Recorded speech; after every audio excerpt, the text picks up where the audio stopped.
नमस्कार, सत श्री अकाल, राम राम, सा खमायणी, वणक्कम, प्रणाम। आप सभी का ऑल्टरनेट मीडिया में फिर से स्वागत है। मैं आपकी होस्ट गायत्री देवी। हमारे साथ जुड़े हैं Vinod Kumar ji, senior journalist. 2 news cover करने वाले हैं और दोनों बहुत इंपॉर्टेंट हैं और ब्रेकिंग न्यूज़ है। इस वक्त सेंट्रल आर्म पुलिस फोर्सेस के कई जवान हॉस्पिटल में हैं। सेंट्रल आर्म पुलिस फोर्सेस को हमेशा से एक पार्टी अपोज करती रही है वेस्ट बंगाल में। क्या है माजरा, समझते हैं विनोद सर से। सर, ये बहुत ही स्ट्रेंज है, this is very strange development कि अचानक से, वो भी जस्ट इलेक्शन से पहले 48 घंटे बाद वो रोक लग जाएगी किसी भी तरीके की कैंपेनिंग वगैरह पे। इतने सारे ऑफिसर्स बीमार पड़ जाते हैं और हॉस्पिटल में भर्ती हो जाते हैं। हमने देखा है कि इस तरीके से टीएमसी के लोगों ने इफ्तारी करने की कोशिश की, उन्हें रिझाने की कोशिश की, उन्हें खिलाने पिलाने चिकन, मटन, बिरयानी और क्या-क्या देने की कोशिश की। कुछ नहीं समझ में आया तो पानी, छाछ, चाय वगैरह भी देने की कोशिश की, वो अलग बात है। ये ऑफिसर्स जो हैं वो लगातार मना करते रहे हैं। एक बार गलती से गए थे, 7 या 8 ऑफिसर्स गए थे, उस पे भी सस्पेंशन की मांग हो गई थी because they came out of not giving a thought for that इफ्तारी प्रोग्राम जो हुआ था पीछे। बट ये बीमार पड़ना तो बड़ी एक नॉन कंफर्टेबल डेवलपमेंट है। जी। देखिए गायत्री जी, मुझे लगता है कि कम से कम पश्चिम बंगाल जैसे स्टेट में सर, ये बहुत सारे व्यूअर्स के लिए अगर आप ये न्यूज़ बता के फिर शुरू करें तो थोड़ा बेटर रहेगा। सर, ये क्या न्यूज़ है? जी। बिल्कुल, बिल्कुल। देखिए गायत्री जी, मुझे लगता है कि ये जो घटना हुई है पश्चिम बंगाल में, जिसमें 28 लोगों 28 जो जवान हैं पैरामिलिट्री फोर्सेस के, उनको खाना खाने के बाद बीमार पड़े हैं, जिनमें 14 क्रिटिकल हैं। मतलब 14 की हालत अभी भी सीरियस है। और अ, अब इन परिस्थितियों में कम से कम पश्चिम बंगाल की अगर आप बात करते हैं, तो वहाँ पर जब आप इस तरह की किसी न्यूज़ को एनकाउंटर करते हैं, तो सीधे शक जाता है, इसलिए कि पूरी की पूरी वहाँ की जो व्यवस्था है, चाहे राजनीतिक दल, वहाँ का जो रूलिंग पार्टी है या सरकार, वो इस बात को लेकर के विरोध में थी कि सेंट्रल पैरामिलिट्री फोर्सेस का डिप्लॉयमेंट नहीं होना चाहिए, या होना चाहिए तो कम होना चाहिए। और उनको जिस तरह से वो चाह रहे थे कि रूरल एरियाज में न जाए, वहां पर का इन्फ्लुएंस न जाए, तो वो शंका जाहिर करता है। शंका निश्चित तौर पर जाहिर करता है। इस मामले को इन्वेस्टिगेट भी किया जाएगा और मेरी जो जानकारी किया भी जा रहा है। लेकिन ये दो तीन तरह से नुकसानदायक है। पहला ये कि ये सीधे तौर पर इलेक्शन पर इम्पैक्ट करेगा, बीमार लोग हैं। दूसरा ये कि उनको खाना, अगर मान लीजिए फूड पॉइजनिंग भी है, तो किसी न किसी स्तर पर लापरवाही हुई होगी। जहां से भी लापरवाही हुई, क्यों हुई, और कई कई बार कहने के लिए लापरवाही होती है, लेकिन वो डेलिबरेट होता है। और इस बात को आप नकार नहीं सकते हैं। कम से कम पश्चिम बंगाल में वहां पर इस तरह की बहुत सारी साजिशें, वहां पर जब खुलेआम प्री पोल और ड्यूरिंग द पोल और पोस्ट पोल हिंसा और वो होती है, तो इस तरह की साजिश में, हालांकि ये अगर इस तरह की कोई साजिश पाई गई, तो सरकारी कर्मचारियों पर, सरकारी अफसरों पर करना ये मामला बड़ा सीरियस का नेचर का हो जाएगा। लेकिन ये दुखद भी है, चिंताजनक भी है, और चुनाव की तैयारियों के लिए थोड़ा मुश्किल का भी मौका है। जी गायत्री। सर, ये जितने भी ये लोग हॉस्पिटलाइज हुए हैं उसके बारे में थोड़े से फैक्चुअल डिटेल्स दे दूंगी। And this is there all over ABP Bengali and many other channels as of now. ये सारे के सारे आईटीबीपी के थे। For viewers information, central arm police forces के नीचे बहुत सारे आते हैं, एसएसआर, बीएसएफ, सीआरपीएफ, आईटीबीपी। तो 24 सेंट्रल फोर्सेस आईटीबीपी के जवान बीमार हुए और सारे के सारे कूच बिहार, तूफानगंज। माइंड यू, ये मुस्लिम डोमिनेटेड सीट है और यहाँ पर शांति प्रिय लोगों की बहुत भरमार है।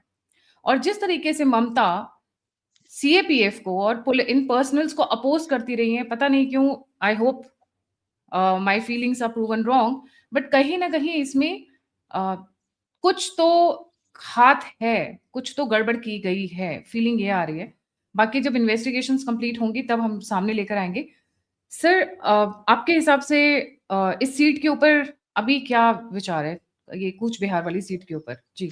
देखिए जो भी मुस्लिम डोमिनेटेड कॉन्स्टिट्यूएंसी है वहां पर तो लगातार थ्रेट है ही है। वहां पर आप सोशल मीडिया पर देखिए या वीडियोस बहुत सारे देखिए जहां पर पैरामिलिट्री फोर्सेस के लोग उसमें आईटीबीपी भी है, बीएसएफ भी है, और भी जो और फोर्सेस हैं, वो सारी फोर्सेस लगी हुई हैं। और लगभग 2 से 2.5 लाख फोर्सेस हैं पैरामिलिट्री की। ये अपने आप में एक इतिहास है कि इतनी बड़ी फोर्स लगाना पड़ रहा है कि स्टेट के चुनाव के लिए। अब ये जो फोर्सेस हैं इनको थ्रेट है, लेकिन इनको वहां लगाया गया है चुनाव कंडक्ट करने के लिए, और स्पेशली उन्हीं इलाकों में जहां पर माइनॉरिटी कॉन्सेंट्रेशन है, इसलिए कि सबसे ज्यादा लॉ एंड ऑर्डर। देखिए आप इसमें 2 एस्पेक्ट हैं गायत्री, आपके दर्शकों को बहुत उससे समझ लेना चाहिए कि पश्चिम बंगाल में जहां पर ऑफिशियली 27% मुस्लिम है, अनऑफिशियली 33% मुस्लिम है, उसमें उसके अलावा बहुत सारे और स्टेट जहां पर मुस्लिम पॉपुलेशन है। तो ये जोन डिसाइड होता है, वो बूथ जो है वो डिफिकल्ट बूथ, इजी बूथ होता है। तो ये जितने मुस्लिम कॉन्सेंट्रेटेड बूथ्स हैं वो सारे डिफिकल्ट बूथ्स होते हैं। तो अब यहाँ पर तो पूरा पूरा का पूरा जिला ही उसी तरह का है, तो निश्चित तौर पर आपको वहां पर बड़े चैलेंजेस हैं। और इसीलिए इस तरह की घटनाओं की शंका भी की जा रही है कि इस तरह की संभावनाएं हैं, हो सकती हैं। और निश्चित तौर पर ये जब तक पूरा मामला इन्वेस्टिगेट नहीं हो जाता, किसी बात को आप पूरी उससे नहीं कह सकते हैं, लेकिन इस बात की संभावना से भी आप इनकार नहीं कर सकते हैं कि कुछ फाउल प्ले हो सकता है। और फाउल प्ले अगर हुआ तो उस पर मुझे लगता है कि सरकार को बहुत सख्ती से डील करना चाहिए, और भी सरकार भी होगा। तो आपका जो प्रश्न था वो निश्चित तौर पर वो संदेह के घेरे में आता है। जी, इसके साथ-साथ एक पाकिस्तान के लिए बड़ी गुड न्यूज़ आ गई है कि उन्होंने इतना जो अमूल फैक्ट्री का बटर निकाला हुआ था, जो दुनिया के सामने एक शगुफ़ा रचा हुआ था कि यूएस और ईरान की पीस टॉक में वो सबसे अहम भूमिका निभा रहे हैं, उसमें आज उनको उनका उपहार मिल गया है। जी सर।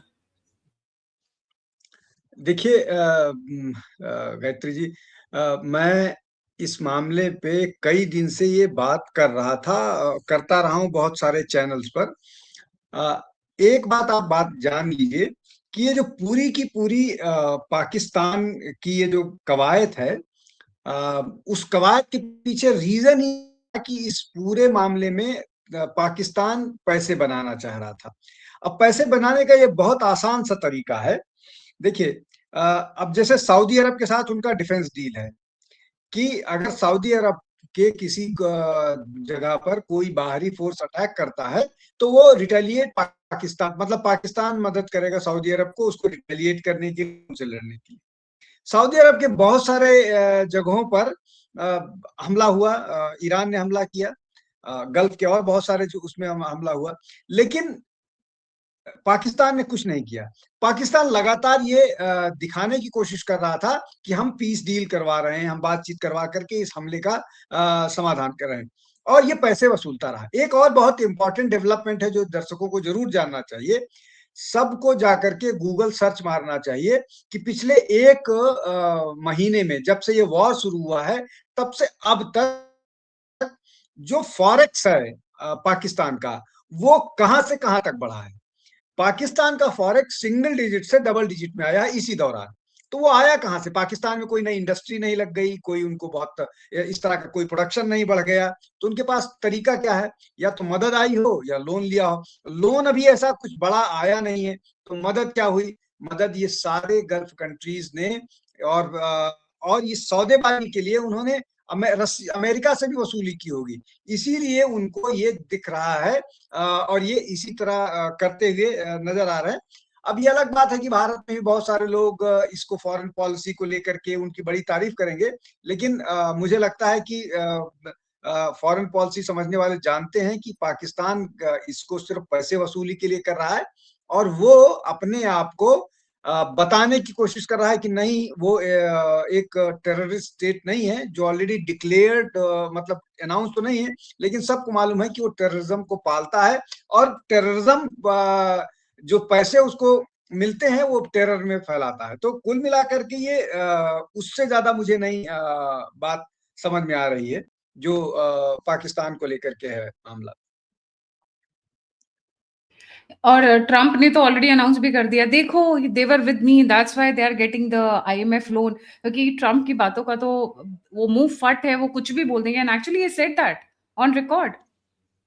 देखिए देखिए ट्रम्प क्या बोलते हैं, कब बोलते हैं, कैसे बोलते हैं, इन सब पर बहुत वो है, लेकिन ट्रम्प मुंहफट हैं। और देखिए ट्रम्प एक और बात है गायत्री जी, ट्रम्प का अपना इंटरेस्ट, उनका फैमिली इंटरेस्ट जो है क्रिप्टो को लेकर के पाकिस्तान से जुड़ा हुआ है। पाकिस्तान के जो ये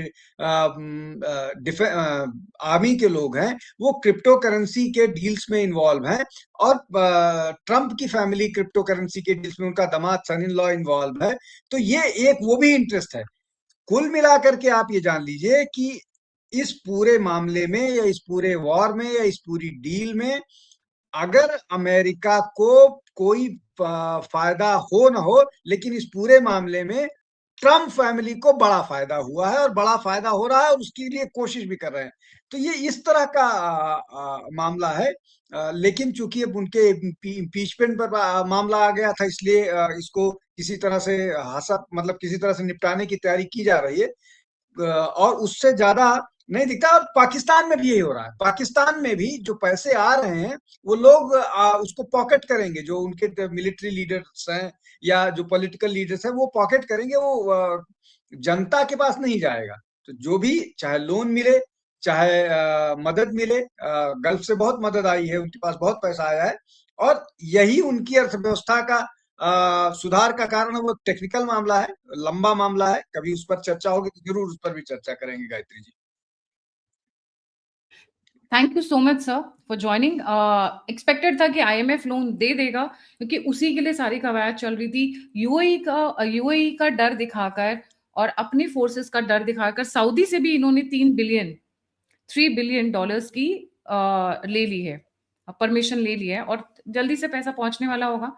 पर जनता रहेगी भूखी नंगी कटोरा लेकर, और ये सारे आर्मी ऑफिसर्स, इनके एयरफोर्स, इनकी सो कॉल्ड छोटी मोटी जो भी है नेवी, एक आध सबमरीन्स लेके घूमते रहते हैं। अब ये सब लूटेंगे और फिर दोबारा कटोरा लेकर पूरी दुनिया में घूमते रहे, जो इनकी आदत रही है। But that is a news for Pakistan. What is troubling me is कि अगर ये चीज कूच बिहार में हो सकती है, तो ममता, या मैं बोलूंगी सॉरी, ये बाकी जगह पे भी इसको कॉपी पेस्ट किया जा सकता है, इस मॉडल को। जो हम ये ऑफिसर्स की बात कर रहे थे कि किस तरीके से ऑफिसर्स हॉस्पिटलाइज्ड हैं, बिकॉज ममता का बस नहीं चल रहा है, और या किसी का भी बस नहीं चल रहा है फॉर दैट मैटर। कौन कर रहा है, क्या कर रहा है, ममता शायद जानती भी ना हो सकता है उनके पार्टी वाले कर रहे हैं, हो सकता है कोई और कर रहा हो, बट ये निशाना एक ही तरफ जा रहा है, वो आपको समझ में आता है। हमारे व्यूअर्स बहुत समझदार हैं। थैंक यू सर ज्वाइन करने के लिए। जाने से पहले सभी व्यूअर्स से रिक्वेस्ट है, please don't forget to like, subscribe and share the alternate media. अगर आप मेरे को कंट्रीब्यूट करना चाहते हैं, मेरी मदद करना चाहते हैं, तो आप दिए हुए नंबर और यूपीआई पे मुझे कंट्रीब्यूट कर सकते हैं। आप मुझसे जुड़ना चाहते हैं, इन्फॉर्मेशन शेयर करना चाहते हैं, तो सभी की सभी लिंक्स डिस्क्रिप्शन बॉक्स में। इसी के साथ जय हिंद, जय श्री राम, हर हर महादेव।